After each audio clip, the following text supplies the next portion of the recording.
नमो हरिहन्ताणम्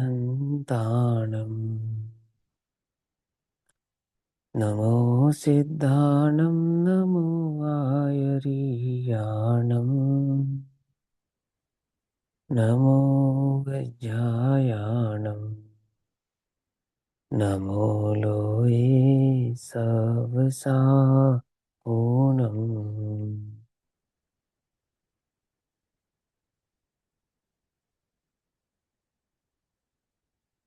मङ्गलं भगवान् वीरो मङ्गलं गौतमोगणी मङ्गलं कुन्दकुन्दाद्यो जैनधर्मोऽस्तु मङ्गलम् सर्वमङ्गल्यमाङ्गल्यं सर्वकल्याणिकारकं प्रधानां सर्वधर्माणां जैनं जयतु शासनम्।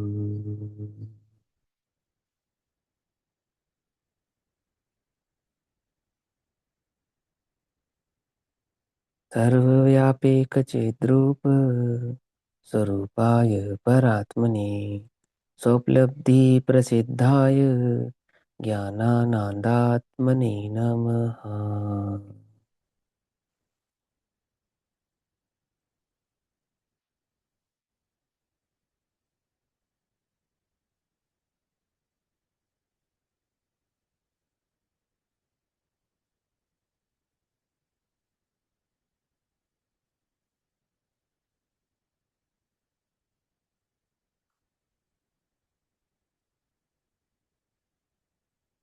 हमारी दोपहर कालीन कक्षा का विषय चल रहा है श्री प्रवचन सारजी परमागम। श्री प्रवचन सारजी परमागम का स्वाध्याय हम सभी आचार्य अमृतचंद्र देव द्वारा रचित तत्व प्रदीपिका तथा आचार्य जयसेन देव द्वारा रचित तात्पर्य वृत्ति टीका के आधार से कर रहे हैं। भाव चल रहा है गेय तत्व प्रज्ञापन महाअधिकार, और गेय तत्व प्रज्ञापन महाअधिकार के अंतर्गत द्रव्य सामान्य प्रज्ञापन की चर्चा चल रही है। द्रव्य के सामान्य स्वरूप की चर्चा चल रही है, और द्रव्य का सामान्य स्वरूप समझाते हुए आचार्य देव हमें यहाँ 125 नंबर की गाथा 125 नंबर की गाथा में ज्ञान कर्म और कर्म फल को आत्म रूप से निश्चित करते हैं, अर्थात आत्मा ही है ऐसा निश्चित करते हैं। परिणाम आत्मा ही है, और वह परिणाम तीन प्रकार का है, जैसे ज्ञान कर्म और फल की अपेक्षा से हमने समझा कर्म चेतना, कर्म फल चेतना और ज्ञान चेतना। तो ये तीन प्रकार से परिणमित होता हुआ वह आत्मा ही है, आत्मा उससे कुछ भिन्न हो ऐसा नहीं है। ठीक, आत्मा परिणाम स्वरूप है, अर्थात परिणाम आत्मा है। इस बात को आचार्य देव इस ज्ञेय तत्व प्रज्ञापन के सामान्य ज्ञादि भाव में है ना, सामान्य ज्ञाधिकार भाव में गाथा नंबर 112 से लेकर और कई गाथाओं तक हमको ये बात समझाते आए हैं।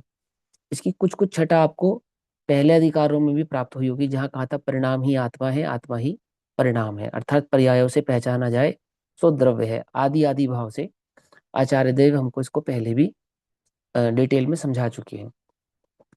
अब उसका निष्कर्ष यहाँ पे निकाल रहे हैं कि यहाँ समझाते हैं कि अब पेज नंबर 342 और गाथा नंबर 125 तत्व प्रदीपिका। अब ज्ञान कर्म और कर्म फल को आत्म रूप से निश्चित करते हैं। ठीक है ना, किस किस को निश्चित करते हैं? ज्ञान को, कर्म को और कर्म फल को किससे निश्चित करते हैं? आत्म रूप से निश्चित करते हैं, अर्थात आत्मा ही है ऐसा निश्चित करते हैं। और गाथा कहते हैं अप्पा परिणाम अप्पा परिणामो नानकम फल भावी तम्हानानम कम्मम फलम च आदा मुणे दब्बो। आत्मा है परिणाम रूप जो, आत्मा परिणाम रूप है, परिणाम का अर्थ होता है परिणमन रूप है ना। परिणमन रूप है, परिणाम रूप है, पर्याय रूप है, सत्ता रूप है, आदि आदि भाव ये परिणाम के होते हैं। और वह परिणाम यानी आत्मा का वह परिणमन या आत्मा का वह परिणाम तीन प्रकार का है, वह बात यहाँ पर समझा रहे हैं। आत्मा है परिणाम रूप जो ज्ञान कर्म अरु तत्फल रूप, अतः ज्ञान अरु कर्म कर्म फल ये तीनों है आत्म स्वरूप। ठीक। अब गजब की बात यह है कि यही आचार्य हैं जो आत्मा को अपरिणामी कहेंगे। ठीक है ना। हाँ, ये बात समझ में आया अपने को। आचार्य देव आत्मा को परिणामी कहना चाहते हैं या अपरिणामी कहना चाहते हैं, ये बात हमें समझ में आनी चाहिए। कि वो तो कहना चाहते हैं कि ना तो आत्मा परिणामी है ना अपरिणामी है, कहना तो वो ये चाहते हैं। लेकिन वो ना परिणामी और ना अपरिणामी तक पहुंचने की जो कुंजी है, सीढ़ी है, वो परिणामी से होता हुआ अपरिणामी और अपरिणामी से होता हुआ मात्र आत्मा वहां है। ठीक। और जो परिणामी और अपरिणामी दोनों भावों को भली प्रकार से नहीं समझेगा, उसे आत्मा परिणाम और अपरिणाम से परे का आत्मा, जो वास्तव में वह आत्मा है, समझ में आने वाला नहीं है। ये अटका रहेगा, परिणामी समझो या अपरिणामी समझो, ना वो परिणाम है ना वो अपरिणाम है, वो तो बस वो ही है ना। समय सार में कहा है ना उसको, वह तो बस वह ही है।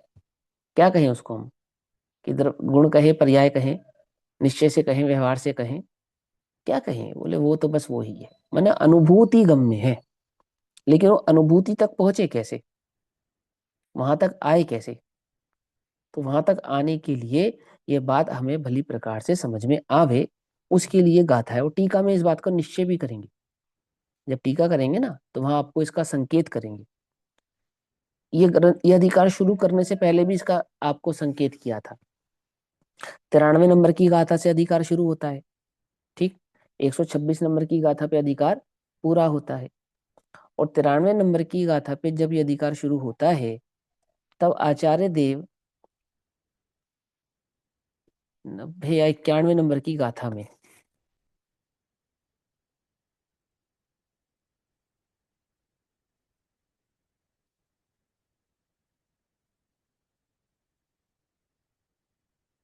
हाँ 91 नंबर की गाथा में, 91 नंबर की गाथा में एक बात कहते हैं। जो 91 नंबर की गाथा में बात कही है, वो क्या कही है? कि जो हम महाधिकार शुरू करेंगे ना, ज्ञेय तत्व प्रज्ञापन महाधिकार, वो क्यों कर रहे हैं, उसके पीछे का लॉजिक क्या है, हम तुम्हें द्रव्य का परिणामी स्वरूप क्यों समझाने वाले हैं। तो 225 नंबर की पेज पर खोलो, देखो गाथा पढ़ो, 91 नंबर की गाथा, 225 नंबर का पेज।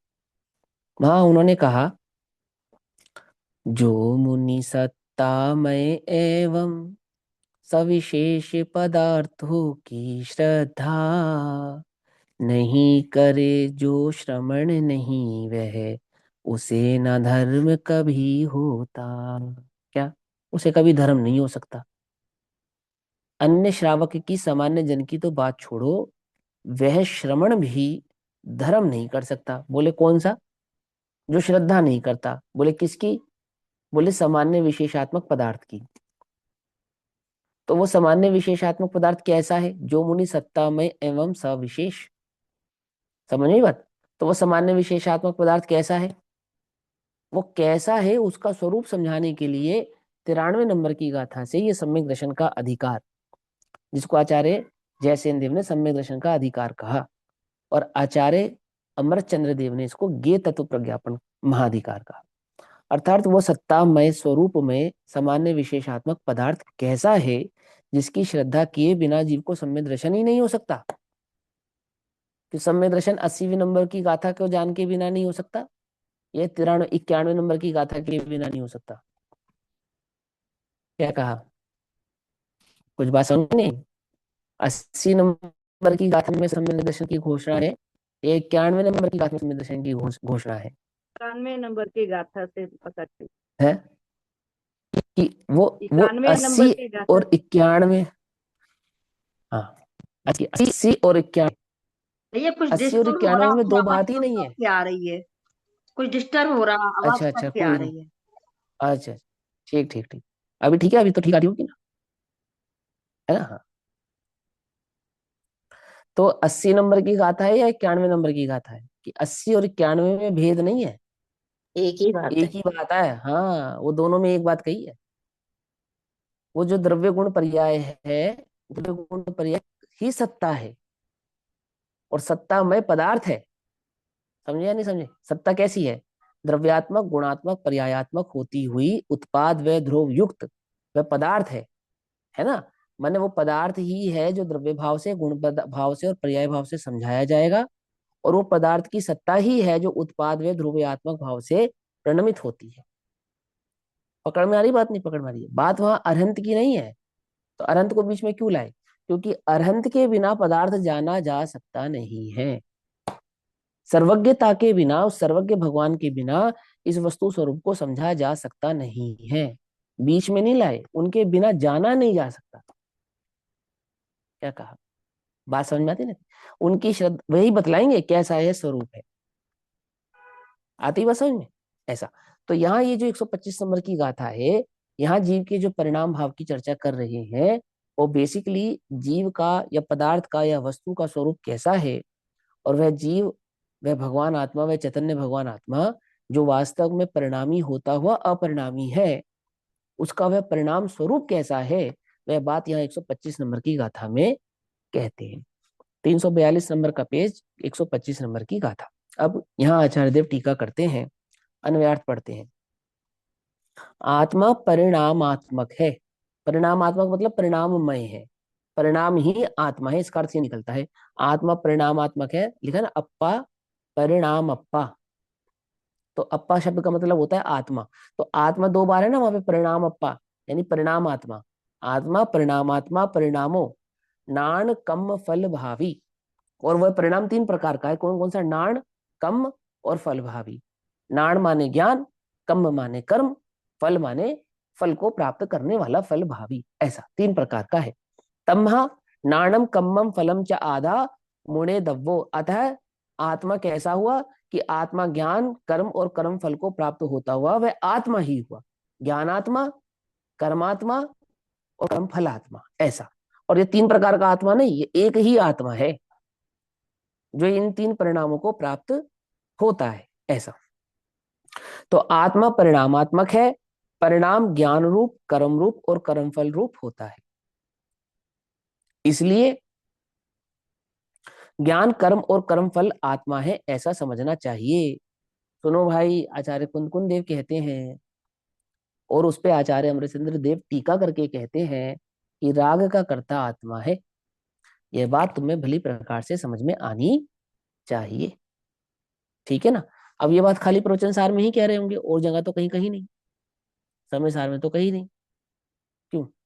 कि 169 नंबर की गाथा और 125 नंबर की गाथा, प्रवचन सार जी के 125 नंबर और समय सार जी की 169, 168, 167, 167, 168 और 169, ये तीन गाथाएं क्या समझा रही है? कि प्रवचन सार जी के इस गे तत्व प्रज्ञापन अधिकार की इस 125 नंबर की गाथा के भाव को ही समझा रही हैं। कौन? समय सार जी की 169, 168 और 167 नंबर की तीन गाथा। उल्टा नंबर बोला मैंने, 167, 168 और 169। अब तुम्हारे पास हो तो एक बार खोल कर पढ़ लो फटाफट जल्दी से गाथा। खाली गाथा गाथा पाठ करना, और टीका तो हम इसी की पढ़ेंगे। 167 नंबर की गाथा खोलना। मैं पढ़ूं भैया? हाँ बोलो बोलो, जिसने खोली बस वो बोलो, जो पहले जी बोलेगा वही बाजी मारेगा। ठीक है। 167 नंबर गाथा है। हाँ। टीका कहते हैं कि जैसे लोह चुंबक पाषाण के साथ संसर्ग से, गाथा पढ़ूं या टीका? टीका नहीं, बस उसका अन्वयार्थ पढ़ना था, लेकिन कोई बात नहीं। देखो इसमें एक शब्द आया, जीव संसर्ग से। हाँ, जीव एक शब्द कृत। है ना, संसर्ग से। हाँ रागादि बोलो की बोलो। बंधक आए हैं सूत्र में। हम्म। राग आदि से जो रहित वह ज्ञायक अबंधक जानना। हाँ हाँ पक्षी फल हाँ जिन तरह गिर कर नहीं जुड़ता वृक्ष से, बस उस तरह ही कर्म खिर कर नहीं जुड़ते जीव से। जो हाँ, बस बंधे ठीक है। थे भूत में वे कर्म पृथ्वी पे सम, वे सभी हम्म कर्म शरीर से है बंध सम्यक ज्ञानी के। हम्म। देखो सुनो ध्यान से, एक है ना, अ, मुझे थोड़ी सी ना क्षमा करना है ना, कोई बुरा नहीं मानना। मोहित भैया की आवाज थोड़ी ज्यादा साफ आ रही है। साफ आ रही है वो है।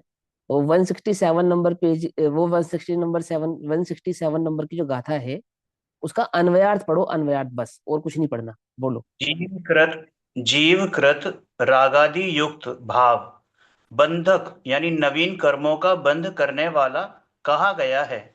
रागादि से विमुक्त भाव बंधक नहीं है, वह मात्र ज्ञायक ही है।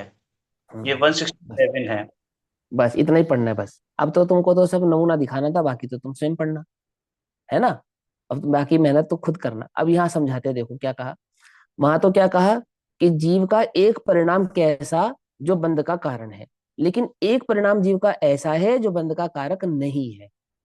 क्या ये कहा वहां पे? तुम समझ लेना कैसे कहा है कैसे नहीं कहा है। नहीं समझ में आए तो पूछना। अभी यहाँ पढ़ते हैं। यहाँ पे भी यही बात कह रहे हैं। ये बात सिर्फ इसलिए कही कि कोई ये तर्क करे कि नहीं नहीं नहीं, प्रवचन सार का आत्मा अलग है और समय सार का आत्मा अलग है कि आप उसको अलग करना चाहो तो अलग हो सकता है। पर आचार्य अमरचंद्र देव की दृष्टि में, आचार्य कुंद कुंद के देव की दृष्टि में, वो दो आत्मा है ही नहीं। वो एक ही आत्मा है जो सामान्य विशेष आत्मक भाव से परिणमित हो रहा है। त्रिकाली ध्रुव है वो। उसका एक त्रिकालीपना, एक कालपना प्रवचनसार में है। उसका एक त्रिकालीपना पंचास्ती काय में है। और उसका एक त्रिकालीपना समय सार में। तीन काल है ना। तो यूं समझो कि उसका भूत और उसका भविष्य तो सो प्रवचन सार और पंचास्ती काय में, और उसका वर्तमान सो समय सार में। ऐसा समझो। क्या समझे? आई बात समझ में? अब ये क्या कह रहा हूं मैं, ये मैं तुम्हें समझाऊंगा, चिंता नहीं करना है ना। ऐसे ही नहीं कह रहा मैं हवा में कुछ भी कहता रहता हूँ कि भैया कुछ भी बोलते हैं। देखो ध्यान से, एक 342 नंबर का पेज और 125 नंबर की गाथा टीका पढ़ते हैं। यहाँ कहते हैं प्रवचन सार। प्रथम तो आत्मा वास्तव में परिणाम स्वरूप ही है। आत्मा कैसा है? आत्मा परिणाम स्वरूप ही है। क्यों? क्योंकि परिणाम स्वयं आत्मा है, ऐसा स्वयं कहा है। ऐसा स्वयं किसने कहा है? कि ऐसा स्वयं आचार्य देव आप ही ने कहा है। हम यहाँ टीका करके ये बात कह रहे हैं, बात ऐसी नहीं है। तो कहाँ कहा है? कि यहाँ पे रेफरेंस दिया 112 नंबर की गाथा में कहा है, प्रवचन सार जी की 112 नंबर की गाथा में कहा है। अब मैं यहाँ थोड़ा सा इतना कहना चाहता हूँ कि 112 नंबर की गाथा में नहीं, 112 नंबर की गाथा से तो लगातार ही कह रहे हैं। ऐसा क्या कहा? समझ में आई बात? नहीं समझ में? कि मात्र 112 नंबर की गाथा में कहा है ऐसा नहीं। 125 नंबर की गाथा आचार्य कुंद कुंद देव ने ही लिखी है। क्यों? टीका ही तो आचार्य अमरचंद्र देव लिख रहे हैं, गाथा तो आचार्य अमरचंद्र देव ने नहीं लिखी। गाथा ही कह रही है। क्या कह रही है गाथा? गाथा कह रही है अप्पा, परिणाम अप्पा, आत्मा है परिणाम रूप, जो कि ज्ञान कर्म और तत्फल रूप। ये तो गाथा आचार्य कुंद कुंद देवी कह रहे हैं ना। तो बात 112 नंबर की गाथा में कहा है ऐसा नहीं। 112 नंबर की गाथा से तो लगातार ही कह रहे हैं, बार बार ही कह रहे हैं, किसी ना किसी भाव से समझा ही रहे हैं। क्या समझा रहे हैं? कि आत्मा वास्तव में परिणाम स्वरूप ही है। ऐसा, क्योंकि परिणाम स्वयं आत्मा है। ऐसा स्वयं कहा है, आचार्य कुंद कुंद देव ने स्वयं कहा है। और परिणाम चेतना स्वरूप होने से, परिणाम कैसा है? कि वह परिणाम स्वयं चेतना स्वरूप होने से ज्ञान परिणाम, कर्म परिणाम और कर्म फल रूप परिणाम होने से स्वभाव वाला है। किसके स्वभाव वाला? चेतना के स्वभाव वाला। तो अब वो परिणाम कहो चाहे चेतना कहो, एक ही बात होगी। तो चेतना के परिणाम से ही चेतना का नाम प्राप्त हुआ, और चेतना का परिणाम ज्ञान रूप होने से चेतना ज्ञान चेतना हो गई। चेतना का परिणाम कर्म रूप होने से चेतना कर्म चेतना हो गई। और चेतना का परिणाम फल रूप होने से चेतना कर्म फल चेतना हो। आई बात समझ में? क्योंकि क्योंकि चेतना तन्मय, तदमय, तन्मय किसके साथ? अपने परिणाम के साथ। चेतना अपने परिणाम के साथ कैसी है? तन्मय संबंध वाली है, तदमय संबंध वाली है, उसमय संबंध वाली है, तदात्मक संबंध वाली है। जैसे ज्ञान आत्मा के साथ तदात्मय संबंध वाला होने से आत्मा ही ज्ञान है, इसी प्रकार परिणाम आत्मा के साथ तदात्मय संबंध होने के कारण परिणाम ही आत्मा है। समझ आई बात? नहीं समझ में? जैसे गुण द्रव्य के साथ तदात्मय संबंध होता है तो वह गुण द्रव्य ही हो जाता है, ऐसे ही वह परिणाम भी अपने द्रव्य के साथ तदात्मय भावी होने के कारण वह परिणाम ही द्रव्य ऐसा हो जाता है। ऐसा यहाँ कहते हैं क्योंकि चेतना तन्मय, होती है, किसके साथ तन्मय होती है? कि अपने परिणाम के साथ तन्मय होती है। तन्मय होती है अर्थात तदमय होती है, उस रूप होती है। समझिए बात। और उस रूप होती है अर्थात वह कर्ममय होती है, कर्मफलमय होती है और ज्ञानमय होती है। इसलिए ज्ञान, कर्म और कर्मफल आत्मा ही है। इसलिए ज्ञान आत्मा ही है, इसलिए कर्म आत्मा ही है, और इसलिए कर्मफल आत्मा ही है, ऐसा कह रहे हैं। इस प्रकार वास्तव में शुद्ध द्रव्य के निरूपण में, किसके निरूपण में? शुद्ध द्रव्य के निरूपण में। अब सुनो ध्यान से, ये टीका पढ़ना, इधर देखो मेरी तरफ। शुद्ध द्रव्य के निरूपण में पर्याय को गिने या नहीं गिने? शुद्ध द्रव्य के निरूपण में, शुद्ध द्रव्य के निरूपण में पर्याय को गिने या नहीं गिने? अब यहाँ आचार्य अमरचंद्र देखो देखो क्या कह रहे हैं। समझिए समझ में? पर्याय बिना का द्रव्य शुद्ध होता है? नहीं, बिल्कुल गलत बात। निरपेक्ष पर्याय पर्याय के गिनेंगे, साथ, हाँ है क्या? उसके निरपेक्ष पर्याय गिनेंगे ना उसके साथ। निरपेक्ष नहीं नहीं। नहीं नहीं नहीं नहीं यही तो, गुरुदेव का त्रिकाली ध्रुव कैसा है? त्रिकाली, समझे? त्रिकाली। देखो यहाँ लिखा है, मैं आचार्य को अमृतचंद्र देव क्या लिखते हैं वो देखो, ध्यान से पढ़ो। इसलिए मैंने ये क्वेश्चन उठाया कि अपने से अपने अपने पास वो बात आनी चाहिए ना अंदर में, कि भैया निरपेक्ष पर्यायों वाला जो द्रव्य है वो शुद्ध है, या पर्याय बिना का द्रव्य शुद्ध है। तो दोनों बातों का वो भी कहा जाता है, जो आपने उत्तर दिया वो भी कहा जाता है, लेकिन वो पूर्ण उत्तर नहीं है।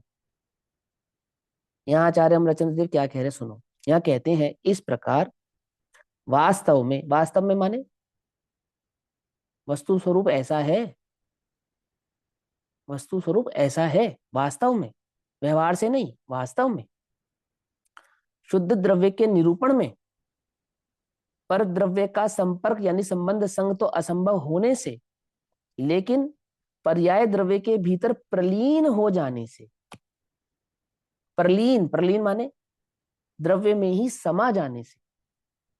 समझ बात?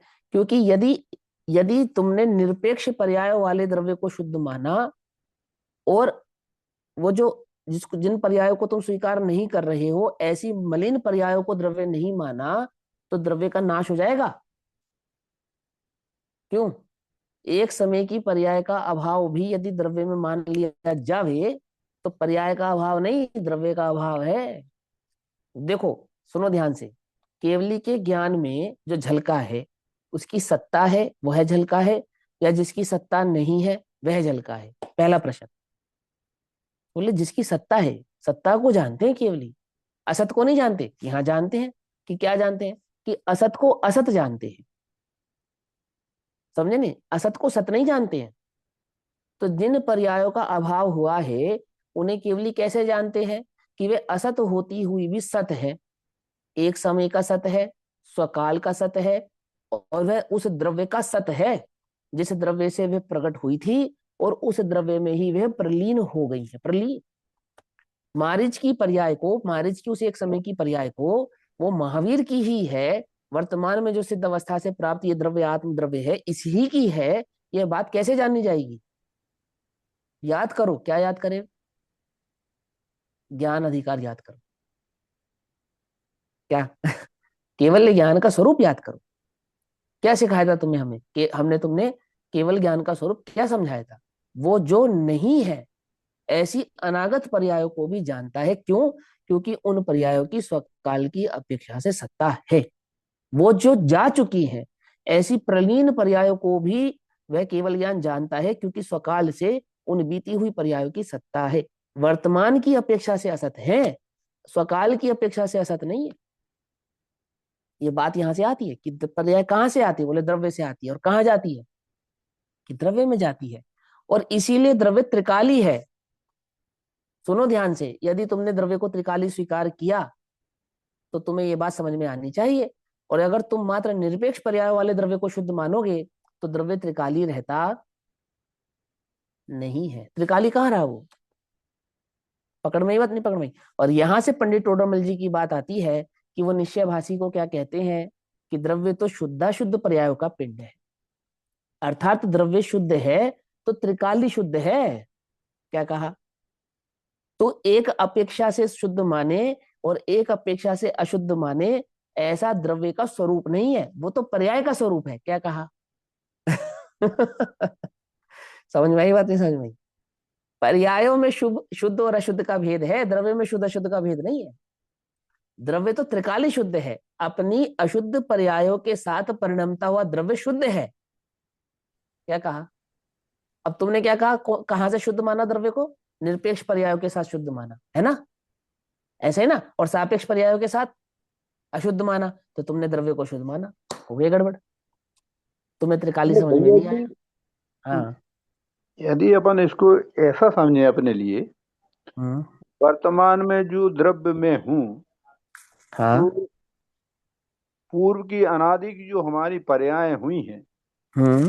वो पर्याय मेरे द्रव्य में प्रलीन हो गई हैं। हाँ तो वो हम क्यों समझे? वो तो लिखा ही है, होती ही है। उसको नहीं समझना हो, क्यों है? वो तो है ही ऐसा। नहीं प्रलीन हो गई हैं, हाँ। इसलिए मैं वर्तमान में ही शुद्ध हूँ। हाँ। ये तब तो वो बात। पर्यायों के प्रलीन हो जाने से शुद्ध हूं, और पर्यायों के प्रलीन नहीं हो जाने से शुद्ध हूं, बात ये नहीं है। बात ये है द्रव्य तो शुद्ध है। तो बोले कैसे शुद्ध है? देखो सुनो, समझाते हैं। देखो, इस प्रकार पहले तो उन्होंने क्या कहा? अपनी पर्यायों के साथ परिणमता, यानी परिणाम ही आत्मा है। पहले तो ये बात समझाई, और उसके बाद बोला इस प्रकार वास्तव में शुद्ध द्रव्य के निरूपण में, द्रव्य के निरूपण में, अशुद्ध द्रव्य के निरूपण में, या शुद्ध द्रव्य के निरूपण में, तीन बातें हो सकती है ना? हो सकती है, नहीं हो सकती है? हम ऐसा भी कह सकते हैं कि द्रव्य के निरूपण में, हम ऐसा भी कह सकते हैं शुद्ध द्रव्य के निरूपण में, और हम ऐसा भी कह सकते हैं शुद्ध द्रव्य के निरूपण में, क्योंकि द्रव्य तो अशुद्ध होता ही नहीं। क्योंकि द्रव्य तो अशुद्ध होता ही नहीं, तो इसलिए अशुद्ध द्रव्य के निरूपण की तो यहाँ बात आती नहीं। और वहां द्रव्य का निरूपण कहो या शुद्ध द्रव्य का निरूपण कहो, ये एकार्थवाची है, क्योंकि द्रव्य स्वभाव से सदैव शुद्ध ही होता है। तो भी तुम छल ग्रहण ना करो, तो टीका में स्पष्ट कहा कि शुद्ध द्रव्य के निरूपण से। क्या बात समझ में आती है? आती है? तुम छल ग्रहण ना करो, तो स्पष्ट कहा। ये देखो मूल टीका में क्या लिखा है? एवं ही शुद्ध द्रव्य निरूपणायाहम, ऐसा लिखा है ना, ऊपर लिखा है बोल्ड अक्षरों में, आखिरी लाइन। एवं ही शुद्ध द्रव्य निरूपणायम पर द्रव्य संपर्क का संभव भावत्य पर्यायाणम द्रव्यांत प्रलयाच, प्रलयाच यानी कि प्रलीन शुद्ध द्रव्य एवात्मा वतिष्ठते। अर्थात इस प्रकार वास्तव में शुद्ध द्रव्य के निरूपण में, तो शुद्ध द्रव्य को, द्रव्य की शुद्धि कैसे है? कि द्रव्य की शुद्धि में शुद्ध भाव बस इतना है कि उसमें पर द्रव्य का समावेश नहीं है। अपने गुण पर्यायों की अपेक्षा से वो शुद्ध और अशुद्ध नहीं होता है। कैसे शुद्ध है द्रव्य? कि पर का उसमें हस्तक्षेप नहीं है, यही उसकी शुद्धि है। बस एक द्रव्य शुद्ध है, बोले कैसे? बोले अन्य द्रव्य का उसमें कोई हस्तक्षेप नहीं है, यह द्रव्य का शुद्ध भाव है। ये लिखा यहाँ पर, देखो कैसे लिखा। वास्तव में शुद्ध द्रव्य के निरूपण में पर द्रव्य का संपर्क यानी कि संबंध या संग असंभव होने से, ये तो हो गया संभव, ये तो हो ही नहीं सकता। और पर्याय द्रव्य के भीतर प्रलीन हो जाने से, समा जाने से, है ना, प्रलीन हो जाने से आत्मा शुद्ध द्रव्य ही रहता है। अर्थात पर्याय मात्र नहीं, पर्याय उत्पन्न हुई तो पर्याय वैसी की वैसी पर्याय भाव से ही रह गई, ऐसा नहीं। पर्याय द्रव्य में प्रलीन हो गई। प्रलीन हो जाने से वो द्रव्य कैसा रहा? कि वो द्रव्य शुद्ध ही रहा। अब उसको वर्तमान में शुद्ध रहा इस अपेक्षा से समझो, पर वास्तव में तो वो त्रिकाली शुद्ध रहा ना। समझ में आती है बात? नहीं समझ आती? पर्याय एक एक द्रव्य रूप हो गई भैया। हाँ। पर्याय द्रव्य द्रव्य रूप हो गई पर्याय जब प्रलीन हुई तो। द्रव्य के अनादि भाव को सिद्ध कौन करेगा? पर्याय करेंगे ना। मैं कल था, तो मैं कल था ये कौन बतलाएगा? पर्याय बतलाएंगे। समझ में बात? नहीं, कल था, किस अवस्था में था, कैसा था, इस सारी की सारी गणना पर्यायों से होगी। मेरे अनादि होने की जो सत्ता का निरूपण करेगी वो तो पर्याय करेगी, और मेरे अनंत होने की सत्ता का जो निरूपण करेगी सो वह भी पर्याय करेगी। ऐसा ही है ना। और मैं तो हूं ना, मैं तो वर्तमान में हूं। अब कल जो था वो मैं हूं, पर मैं कल में नहीं हूं, और कल की पर्याय कल में है। क्या कहा? महावीर तो इस समय सिद्ध अवस्था में बैठे हैं, सिद्ध बनकर, लेकिन उस मारीच की अवस्था में कौन है, कोई है या नहीं है? कि द्रव्य तो नहीं है, लेकिन उसकी पर्याय वो स्वकाल में वैसी की वैसी पड़ी है। पड़ी है या नहीं पड़ी है, बोल। आदिनाथ को ही पता था बस महावीर के बारे में, बाकी तो किसी को नहीं पता था, है? क्या लगता है आपको? मरीचि मरीचि के बारे में सिर्फ आदिनाथ ही जानते होंगे, बाकी तो कोई नहीं जानता होगा। आदिनाथ से पूर्व जो अनंत तीर्थंकर हो गए, अनंत केवली हो गए, वे तो जानते ही नहीं होंगे। सभी जानते सभी थे? केवली जानते, सभी तो केवली। कैसे जानते थे, किस बल पे जानते थे? क्या है वो बल? कि पर्याय द्रव्य में प्रलीन होती है, द्रव्य से प्रकट होती है, द्रव्य में प्रलीन होती है। प्रलीन होती है माने लीन हो जाती है। प्र माने प्रकृष्ट प्रकार से, सही प्रकार से, उत्तम प्रकार से, भली प्रकार से, उत्कृष्ट प्रकार से लीन हो जाती है। प्रलीन द्रव्य में समा जाती है। पकड़ में ही बात। और प्रलीन हो जाने से आत्मा शुद्ध द्रव्य ही रहता है। माने पर्याय लीन हो जाती हैं तो क्या हो जाती है, बोले द्रव्य हो जाती है। कोई बात नहीं, समझे नहीं समझे? अब उसका बहुत जब विश्लेषण करते हैं तो कई प्रकार के तर्क वितर्क आदि उसमें आते हैं, उसकी चर्चा भी करेंगे। लेकिन यहाँ एक बात समझो कि पर्याय कहाँ से आई, कि द्रव्य से आई। और कहाँ गई, कि द्रव्य में गई। और पर्याय द्रव्य में गई लेकिन द्रव्य शुद्ध रहा। समझ में आई बात? तो यहाँ कहते हैं पर्याय द्रव्य के भीतर प्रलीन हो जाने से आत्मा शुद्ध द्रव्य ही रहता है, आत्मा शुद्ध ही रहता है। पर्यायों से आत्मा अशुद्ध होता नहीं है। तो फिर निरपेक्ष पर्याय वाला आत्मा शुद्ध है और सापेक्ष पर्याय वाला आत्मा शुद्ध है, ये बात कहां से है? आई बात समझ में? नहीं समझ में? क्या कहा है ना? आगे सुनो।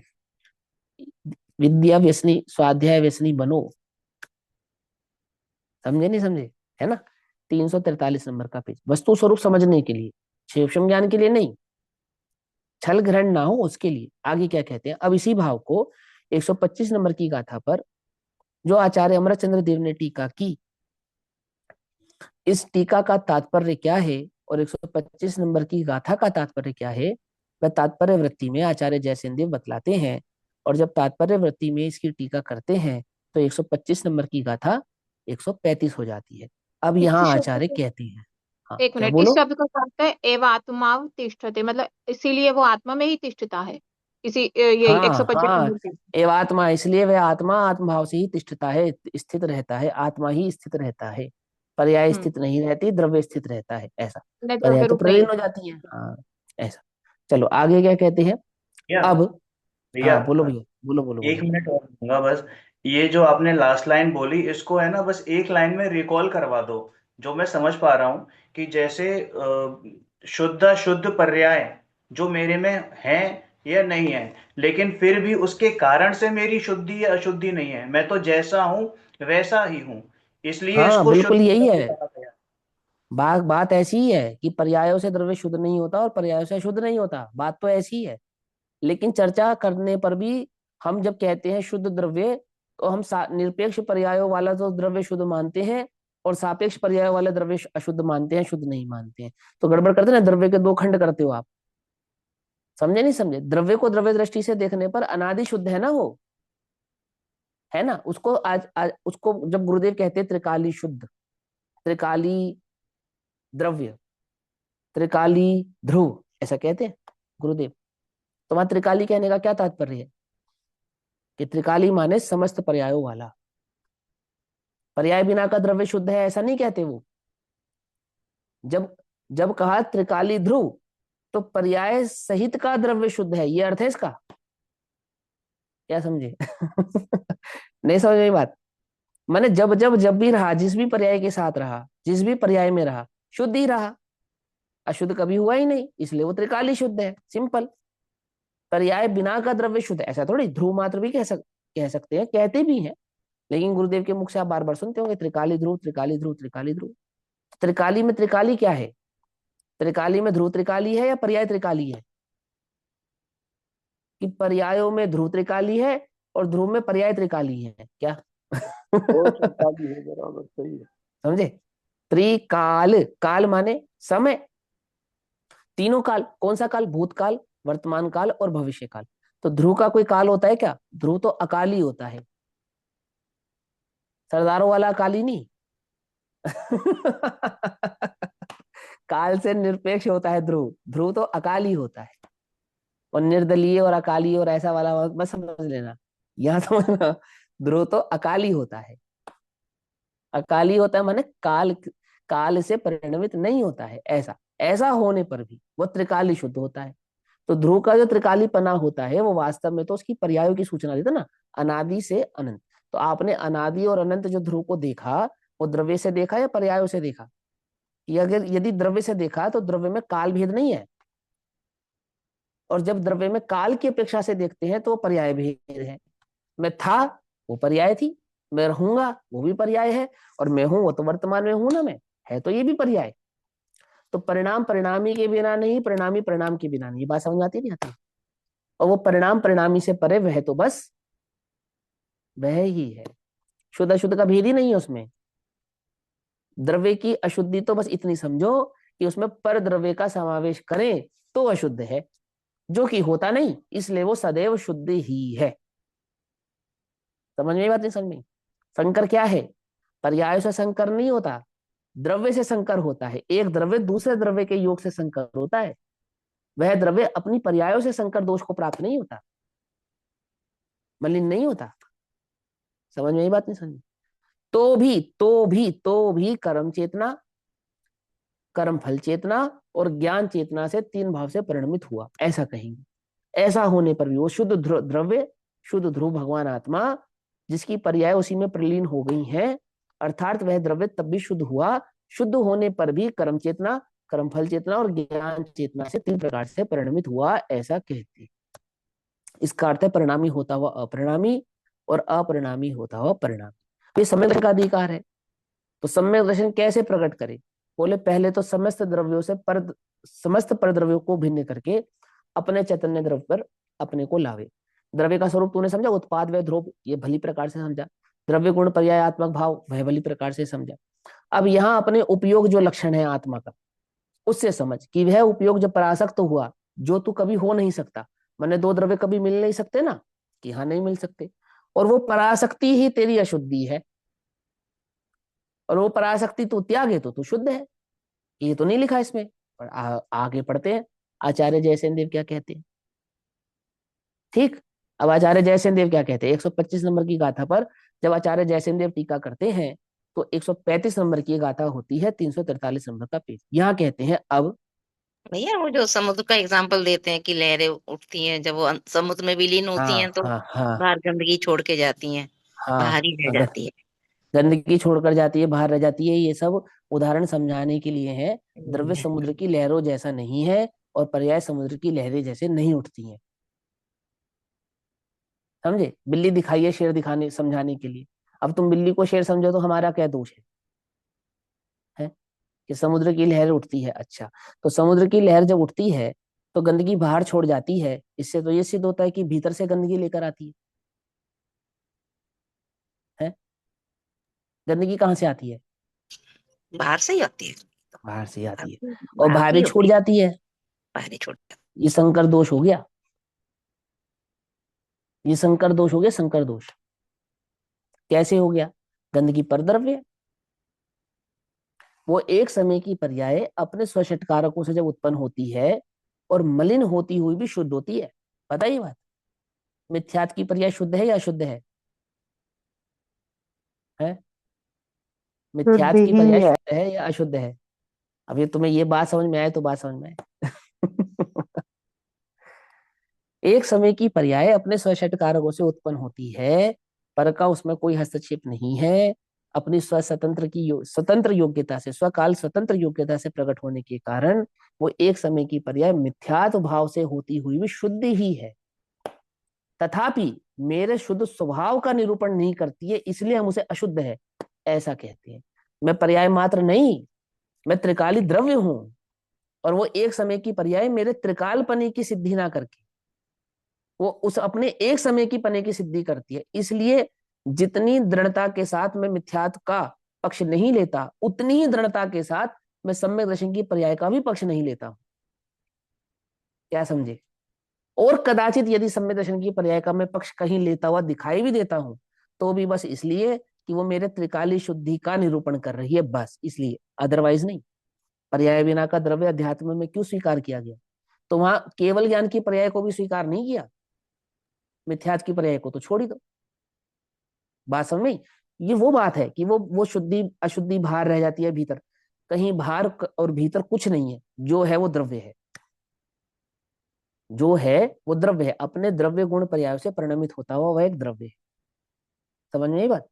और पर्याय प्रलीन हुई तो अशुद्धि बाहर छोड़कर प्रलीन हुई, ऐसा आचार्य तो नहीं कह रहे, लेकिन हाँ समझाएंगे तो ऐसा ही कहेंगे, समझाएंगे तो ऐसा ही कहेंगे, लेकिन तुम उसका अर्थ जो ग्रहण कर रहे हो कि पर्याय कुछ बाहर छोड़ती है और बाकी अंदर जाती है, ऐसा नहीं है। जो बाहर छूट गया वो बाहर कहाँ है? महावीर को मालिक होने की सिद्धि कैसे करेंगे? क्योंकि गंदगी तो बाहर ही छूट गई। क्या समझ? उसके वैश्या होने की, उसके निगोदिया होने की, उसके अन्य भाव रूप परिणमित होने की ये सिद्धि कहाँ से होगी? कहाँ से होगी? कुछ बात समझ में आती नहीं आती है? भीतर से कुछ लेकर नहीं आई और भीतर कुछ लेकर नहीं जाएगी। क्या कहा? भीतर से कुछ लेकर नहीं आई, भीतर कुछ लेकर नहीं जाएगी। केवल ज्ञान भीतर से प्रकट नहीं होगा, लेकिन भीतर से प्रकट हुआ ऐसा कहा जाएगा। मिथ्या तो बाहर से नहीं आया, लेकिन बाहर से आया ऐसा कहा जाएगा। क्या? मतलब भैया जी ऐसा समझे अपन हाँ। कि जो पर्याय उत्पन्न हुई है वो हम्म। पर्याय द्रव्य से ही उत्पन्न हुई है। तो हम्म। जब उत्पन्न हुई तो वो पर्याय तो बिल्कुल निर्मल थी, लेकिन बाहर आकर के जो उसने पर का संयोग किया नहीं नहीं, तो ये सब मलिन हो गई। यही, अरे ऐसा ये सब यही तो समझो थोड़ा सा बस। ये तो मैंने समझ में नहीं आपने पर्याय को द्रव्य से इतना अलग कर दिया, बिल्कुल अलग कर दिया कि बाहर आई और पर का संयोग किया और ये किया। पर्याय किसे कहते हैं? द्रव्य के परिणमन का नाम पर्याय है, द्रव्य के कर्म का नाम पर्याय है, द्रव्य की क्रिया का नाम पर्याय है। वो द्रव्य से कुछ अलग नहीं है पहले, इसलिए तो ये सिद्धि करनी पड़ रही है। वो अंदर से शुद्ध निकली, बाहर आके वो शुद्ध हो गई, फिर वो शुद्ध पर्याय जब प्रलीन हुई तो अंदर जाके फिर शुद्ध हो गई। अब कहेंगे तो ऐसा, लेकिन पहले समझो तुम द्रव्य की जो कल्पना कर रहे हो, वो द्रव्य उस कल्पना में समाहित नहीं होगा। वो कल्पना का खांचा उल्टा है, गड़बड़ है, गड़बड़ है। मैं चैतन्य हूँ, स्वभाव को नहीं जानता तो कौन नहीं जानता? मैं नहीं जानता या पर्याय नहीं जानती? कौन नहीं जानता? मैं मेरे स्वभाव को नहीं जानता, तो मैं नहीं जानता, ये पर्याय नहीं जानती। पर्याय नहीं जान रही। बस ये मैं नहीं गड़बड़ है जानता। सारी। हाँ। अब मैं अच्छा, नहीं जानता और जानने को हम पर्याय के नाम से समझाते हैं। उस लेकिन जानने के जानने वाली भाव, तो पर्याय है ना। जानने के भाव को पर्याय से समझाते हैं कि उसको पर्याय कहते हैं। वो जानन भाव को नाम पर्याय है, लेकिन मैं अलग हूं पर्याय अलग है ऐसा नहीं, और मैं अलग हूं और पर्याय अलग है ऐसा भी है। क्या? कि पृथकत्व तो नहीं है, अनन्यत्व है, अन्यत्व है, और अन्यत्व भी नहीं है, अनन्यत्व है। क्या कहा? ये गाथा समझा रही तुमको अभी? ये यही तो समझो, 123 124 125 नंबर की गाथा यही बात समझा रही है कि पृथकत्व वाली बात तो हमने बाहर छोड़ दी, वो तो परद्रव्य के साथ थी। अब अपने द्रव्य गुण पर्याय के साथ आ जाओ, तो अपने द्रव्य गुण पर्याय में अन्यत्व भी है और अनन्यत्व भी है। परिणाम ही आत्मा भी है, और ध्रुव अलग और पर्याय अलग ऐसा भी है। तो जब हम लक्षणों से समझाएंगे तो पर्याय अलग और ध्रुव अलग ऐसा कहेंगे, और जब वस्तु की बात करेंगे तो वो पर्याय बिना द्रव्य के हो सकती है क्या? ये बताओ। कौन करे? उस पर्याय का कर्ता कौन है? किसने किया? तन्मय होने से, तत्फल रूप होने से आत्मा ही है। वो आत्मा ही है जो कर्म रूप परिणमित हुआ, वो आत्मा ही है जो कर्म फल रूप परिणमित हुआ, वो आत्मा ही है जो ज्ञान रूप परिणमित होता है। कोई दूसरा नहीं है, कोई अलग नहीं। थोड़ा समझो, ध्यान से समझो। देखो यहाँ क्या कहते हैं, अभी देखो आचार्य जयसेन देव क्या स्पष्टीकरण करते हैं वो समझते हैं। अब ज्ञान चेतना, कर्म चेतना और कर्मफल चेतना अभेद नय से, अभेद नय कौन सा नय होता है? 8 नयों में अभेद नय तो हमने नहीं पढ़ा भैया, तो आगम के 7 नयों में पढ़ा होगा अभेद नय, कि वहां पे भी नहीं पढ़ा। तो आचार्य जयसेन देव कहाँ से लाते नए नए नए हैं? निश्चय नहीं। एंगल, निश्चय। निश्चय एंगल। निश्चय नहीं। हाँ, निश्चय नय का दूसरा नाम अभेद नय। और सुनो, शुद्ध नय का दूसरा नाम अभेद नय होता है। समझे कि कहाँ लिखा है? ये वो आचार्य वक्ता अमृतचंद्र के देव की। अभिप्राय को भी तो नहीं कहते ना। अरे भैया देखो, ध्यान से सुनो, अभी अब मुझे टोकना नहीं बीच में, बात तो सारी छूट जाएगी इस चक्कर में। तो वक्ता के अभिप्राय को न कहते, वो बात तो सही है, लेकिन यहाँ तो कुछ और बात चल रही है। यहाँ लिखा है अभेद न, तो अभेद न को शुद्ध ने कहा, तो बोले शुद्ध ने कहां से कहा? आचार्य अमरचंद्र देव ने उसे शुद्ध ने कहा, आचार्य जयसेन देव ने उसे अभेद ने कहा। लिखा आचार्य अमरचंद्र देव ने लिखा शुद्ध ने से, या नहीं लिखा? और आचार्य अमरचंद्र देव की इसी टीका का तात्पर्य जब आचार्य जयसेन देव समझा रहे हैं, तो इसी शुद्ध ने को यहाँ पर उन्होंने क्या कहा? अभेद ने। अभेद ने यानी शुद्ध ने या निश्चय ने, ऐसा। तो देखो क्या कहते हैं, अब ज्ञान चेतना, कर्म चेतना, कर्मफल चेतना अभेद नय से आत्मा ही है ऐसा सूचित करते हैं। आज अभेद नय से यानी शुद्ध नय से आत्मा ही है, अर्थात द्रव्य से गुण, गुण से पर्यायों में कोई अंतर हो जाता हो, उनमें टुकड़े हो जाती हो, वे अलग अलग हो जाती हो, ऐसा पृथकत्व नहीं है। समझ में बात? नहीं समझ में? हाँ, अनन्यत्व तो अन्यत्व तो है, लेकिन वो अन्यत्व कैसा अन्यत्व नहीं है कि पर्याय कुछ और हो, द्रव्य कुछ और हो और गुण कुछ और हो, ऐसा नहीं। पर्याय का परिणमन किसका परिणमन है? कि द्रव्य का परिणमन है, ऐसा कह रही है। आ रही है वो समझ नहीं? प्रवचन सार की आत्मा कैसा है? वह शुद्धाशुद्ध पर्यायों का पिंड है, शुद्धाशुद्ध पर्यायों का पिंड। ठीक। और समय सार की आत्मा पर्याय रहित है। क्या समझे? समय सार की आत्मा कैसी है? वो पर्याय रहित है, और पर्याय रहित होने के लिए शुद्धाशुद्ध पर्यायों का पिंड हूं, ये समझना पड़ेगा, तब पर्याय रहित होगा। तुझे पर्याय रहित हो रहा है? बोले हाँ होना है, तो शुद्ध अशुद्ध पर्यायों का पिंड हूं ऐसा स्वीकार ले, तू पर्याय रहित हो जाएगा। कि ये कैसे संभव है? कि हम तुझे संभव करके दिखलाते हैं, सुन ध्यान से। देख, आत्मा है तो कैसा है आत्मा? तो बोलते परिणाम आत्मा या परिणाम स्वभावी है। आत्मा कहो, द्रव्य कहो, द्रव्य की अपेक्षा से द्रव्य परिणाम स्वभावी है, और आत्मा के लक्ष्य से उस द्रव्य का स्वरूप समझा रहे हैं, तो वह द्रव्य परिणाम स्वभावी है। ठीक। स्वभाव द्रव्य का स्वभाव है परिणाम, अपरिणाम द्रव्य का स्वभाव है, तो परिणाम भी द्रव्य का स्वभाव है। तुम्हारी दो आंखें हैं, तो कौन सी ज्यादा जरूरी है? कि नहीं, एक ज्यादा जरूरी है, एक कम जरूरी है भैया, ऐसा है क्या? ऐसा तो नहीं, दोनों दोनों ही बराबर जरूरी है, इक्वल। समझ में बात नहीं? बराबर जरूरी, बराबर। उंगलियों की बात नहीं करी मैंने, इसलिए हाथ की बात नहीं करी, वहां तो छोटा बड़ा पना है। आंख की बात करें, कौन सी आंख ज्यादा जरूरी है? जो कम जरूरी है उसे फोड़ दो, थोड़ा बोझ कम होगा शरीर का, क्यों? थोड़ी मेंटेनेंस कम हो जाएगी कि नहीं? दोनों जरूरी है। अब कदाचित तो एक खराब हो जाए तो वो बात अलग है, लेकिन हमें तो दोनों प्रिय हैं, है या नहीं? है ना? आत्मा परिणामी है, ये उतना ही इंपॉर्टेंट है जितना अपरिणामी भाव है, और आत्मा अपरिणामी है, जितनी मजबूती से अपरिणामी है उतनी ही मजबूती से आत्मा परिणामी है। ये बात है। समझ में आती बात? नहीं समझ में आती है? देखो क्या कहते हैं, आत्मा है, कैसा है आत्मा? कि परिणाम आत्मा या परिणाम स्वभावी है, परिणाम आत्मा का स्वभाव है। किस कारण से परिणाम स्वभावी है? ऐसा पूछने पर कहते हैं। अब ऐसा पूछने पर जो कहते हैं वो बात हम यहां पर समझेंगे। सुनो, शुद्ध परिणाम है या अपरिणाम है? शुद्ध बोलो। परिणाम है, परिणाम है शुद्ध। शुद्ध भी परिणाम है, पकड़ में ही बात नहीं? पकड़ में ही। और सुनो, अपरिणाम में भी तो परिणाम है या नहीं है? है। फिर दो परिणाम, अपरिणाम भी आप, परिणाम। हाँ, परिणाम ही अपरिणाम है ना? हम्म। नहीं समझे? परिणाम ही अपरिणाम है, पकड़ में ही बात नहीं? पकड़ में।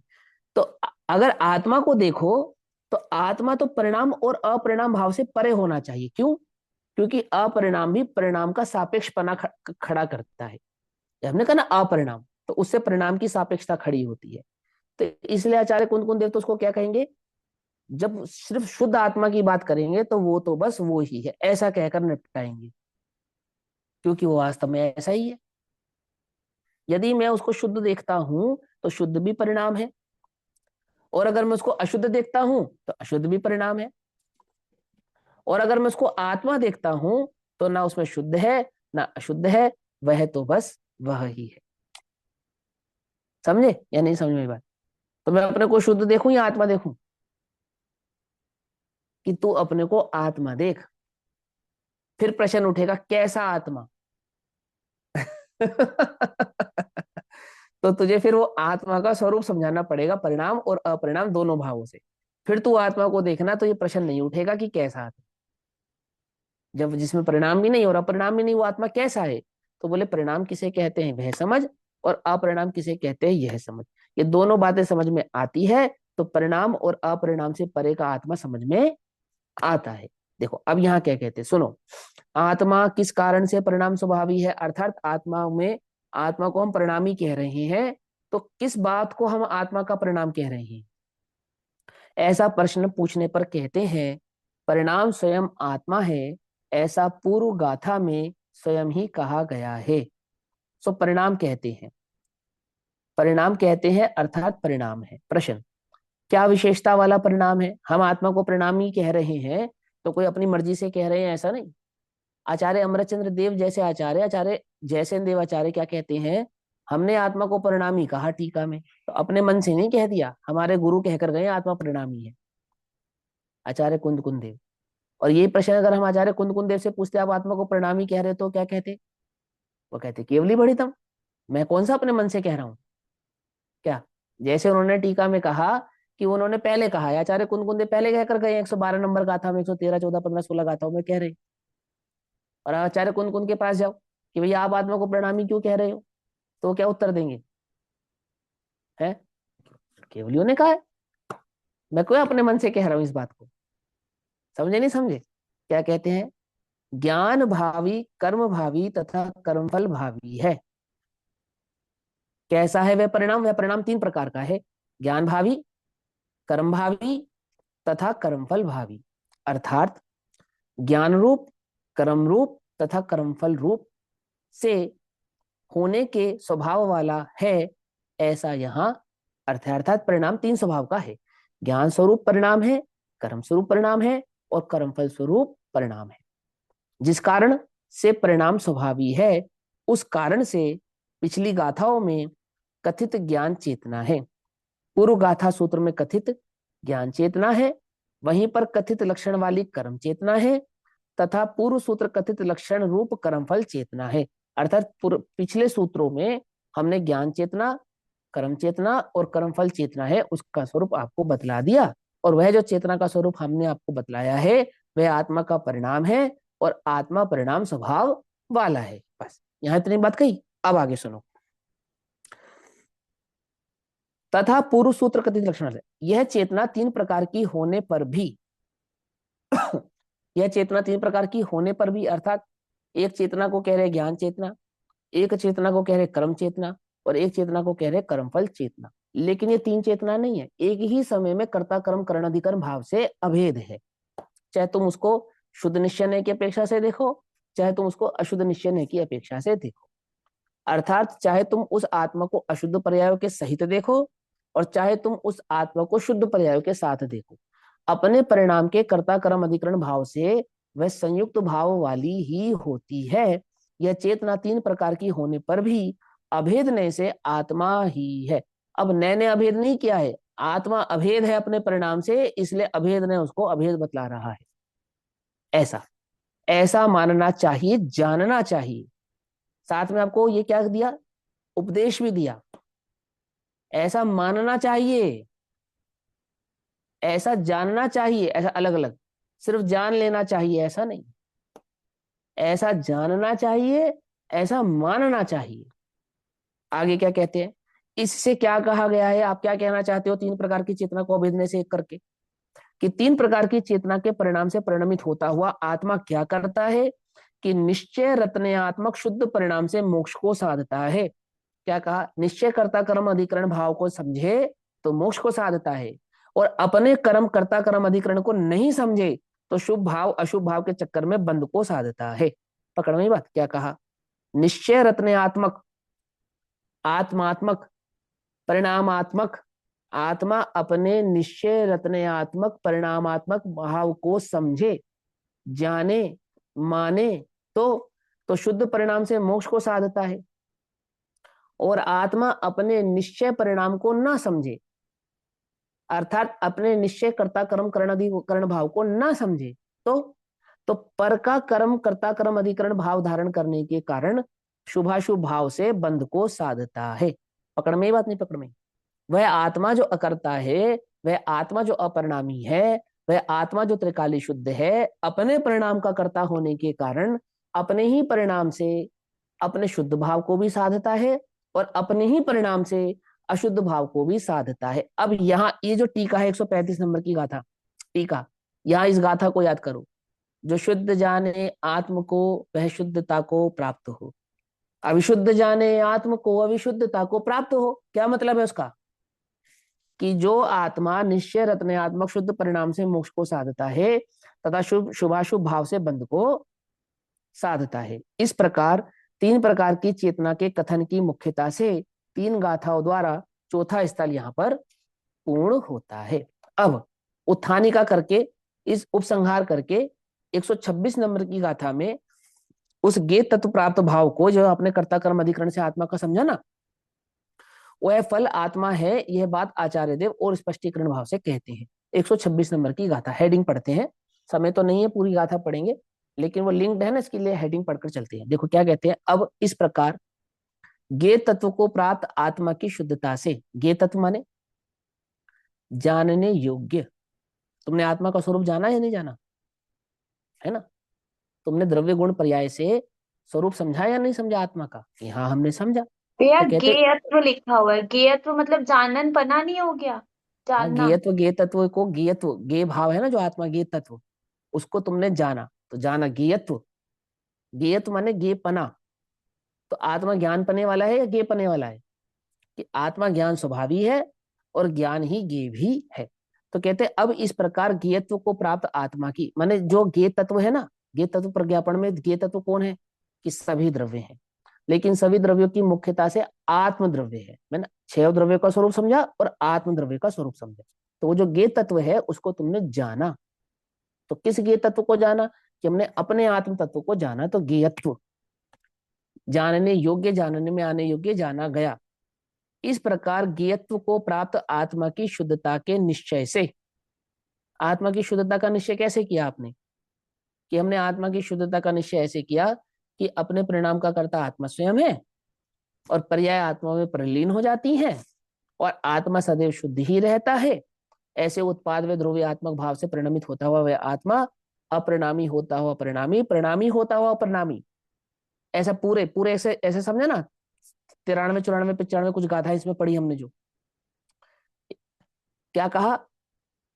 प्राप्त आत्मा की शुद्धता से निश्चय से ज्ञान तत्व की शुद्धि होने पर, किसकी शुद्धि हो गई? किसकी शुद्धि हो गई? ज्ञान तत्व की शुद्धि होने पर। माने हमने ज्ञेय का स्वरूप समझा और ज्ञेय का स्वरूप समझ के हमारा ज्ञान शुद्ध हो गया। तो ज्ञान शुद्ध हो गया, मैंने शुद्ध आत्मा का स्वरूप समझने पर आत्मा का जो ज्ञान लक्षण है, यानी अपना ज्ञान अपना ही ज्ञेय भाव को प्राप्त होने पर क्या हो गया? शुद्ध हो गया। शुद्ध आत्म तत्व की उपलब्धि अर्थात अनुभव की प्राप्ति होती है। बिल्कुल बहुत बढ़िया हेडिंग है, समझने वाली। देखो अब मैं इसका विश्लेषण नहीं, सीधा सीधा पढ़ता हूं। इस प्रकार ज्ञेय तत्व को प्राप्त आत्मा की शुद्धता के निश्चय से, ज्ञेय तत्व को प्राप्त आत्मा की शुद्धता के निश्चय से, अर्थात हमने आत्मा के जिस स्वरूप को भली प्रकार से समझा, ज्ञेय माने समझा, है ना। ज्ञान तत्व की शुद्धि होने पर, आत्मा का स्वरूप समझने पर क्या हो गया? मेरा ज्ञान सम्यक हो गया, शुद्ध हो गया। अपना ही स्वरूप समझकर, अपना ही स्वरूप जानकर, जैसा भगवान ने बतलाया था वैसा जानकर मेरा ज्ञान क्या हो गया? कि मेरा ज्ञान शुद्ध हो गया। अच्छा, तो शुद्ध आत्म तत्व की उपलब्धि यानी कि अनुभव की प्राप्ति होती है। उसका अभिनंदन करते हुए द्रव्य सामान्य के वर्णन का उपसंहार करते हैं। ऐसे अपने आत्मा के स्वरूप को जानने पर आत्मा की उपलब्धि होती है, और आत्मा की उपलब्धि का यहाँ पर हम उपसंहार करते हैं अभिनंदन करते हुए। 126 नंबर की गाथा करते हैं। देखो, कत्ता कर्णम कम्मम फलम च अपत्ति निच्छदो समणो परिणमदिनेव अणनम यदि अप्पाणम लहदी शुद्धम। कर्ता कर्म करण फल आत्मा ही है जो मुनि यह जाने।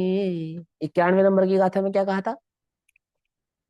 जो द्रव्य के स्वरूप को भली प्रकार से नहीं जानेगा वो श्रमण धर्म को प्राप्त नहीं होगा। और फिर ये ज्ञेय तत्व प्रज्ञापन शुरू किया, और इस ज्ञेय तत्व प्रज्ञापन के अंदर द्रव्य सामान्य का अधिकार का जब समापन करते हैं, उपसंहार करते हैं, तो क्या गाथा कहते हैं 126 नंबर पे कि कर्ता कर्म करण फल आत्मा ही है जो मुनि यह जाने। पकड़ में ये बात, कर्ता करण आत्मा का फल, जिसको हमने वहां पे स्वयंभू की गाथा में समझा था, षट कारक स्वयंभू भाव से, है ना। और वो षट कारक कैसे हैं कि वे षट कारक अशुद्ध भी है और शुद्ध भी है। ऐसे पकड़ में बात, अपने परिणाम का कर्ता आत्मा स्वयं है, अपने षट कारकों से स्वयं है ना। तो अशुद्ध परिणाम रूप परिणमित हुआ, यानी अपने अज्ञान का कर्ता आत्मा स्वयं और अपने ज्ञान स्वभाव का कर्ता आत्मा स्वयं। ऐसे स्वरूप को भली प्रकार से जानने पर, है ना, और अपने शुद्ध स्वभाव को भली प्रकार से जानने पर कर्ता कर्म करण फल आत्मा ही है जो मुनि यह जाने, अन्य रूप परिणमित न हो वह। अब वो अन्य रूप परिणमित नहीं हुआ, क्योंकि उसको पता है अशुद्धि क्यों होती है, राग भाव क्यों उत्पन्न होता है, द्वेष भाव क्यों उत्पन्न होता है, कि मैं पर की सत्ता से प्रतिबद्ध होता हूं तो होता है। राग द्वेष जन्म नाम के कोई तत्व या द्रव्य नहीं इस जगत में। राग द्वेष नाम के कोई तत्व और राग द्वेष नाम के कोई द्रव्य नहीं इस जगत में। द्रव्य तो जो है शुद्ध ही है, और अशुद्ध क्या है कि मैं अपने को चैतन्य ना मानकर जड़ से जो संधि करने का प्रयास करता हूं। ऐसा जब उस मुनि ने जाना, क्या कि मैं पर द्रव्य में प्रतिबद्ध होता हूं, तो ये अशुद्ध पर्याय प्रकट होती हैं। ऐसा जब उस मुनि ने जाना, कौन करता है? जब मैं करता हूं, मैं करता हूं, मैं कर्ता, मैं कर्म, मैं करण और मैं फल रूप, जो मुनि यह जाने, तो वो क्या करता है? फिर कौन से कर्ता कर्म करण नहीं करता है कि वे अन्य रूप परिणमित ना हो वह शुद्ध आत्मा प्राप्त करे। वह शुद्ध आत्मा को प्राप्त करता है, अन्य रूप परिणमित नहीं है। सिंपल, आ गया पूरा मोक्ष मार्ग। 126 नंबर की गाथा में क्या कहा? पुरुषार्थ की गाथा, बिल्कुल एकदम सिंपल पुरुषार्थ तुम्हें करना है। सारा स्वरूप तुमने समझा, आत्मा शुद्ध है, बोले हाँ। अशुद्ध कैसे हुआ? पर से संबद्ध भाव को धारण करने से होता है। अब क्या करूं? पर की सत्ता से संधि मत कर, पर की सत्ता को स्वीकार तो कर, संधि मत कर।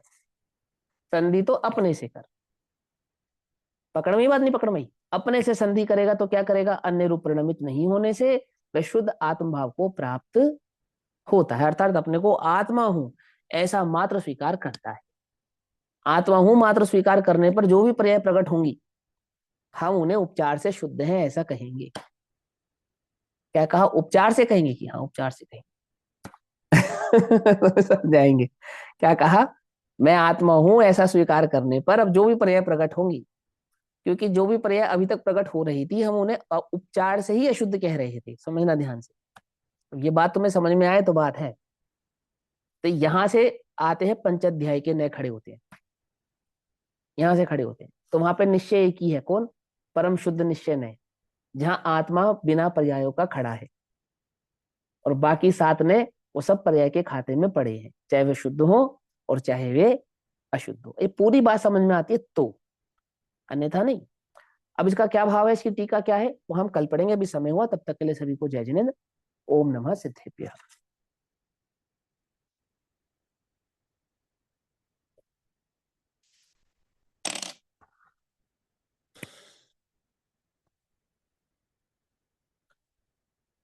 निज निधि निज में बताई यह अनंत उपकार, उसके लिए जिनवाणी माँ को वंदना शत बार है। नमो हरियंतानं नमो सिद्धां नमो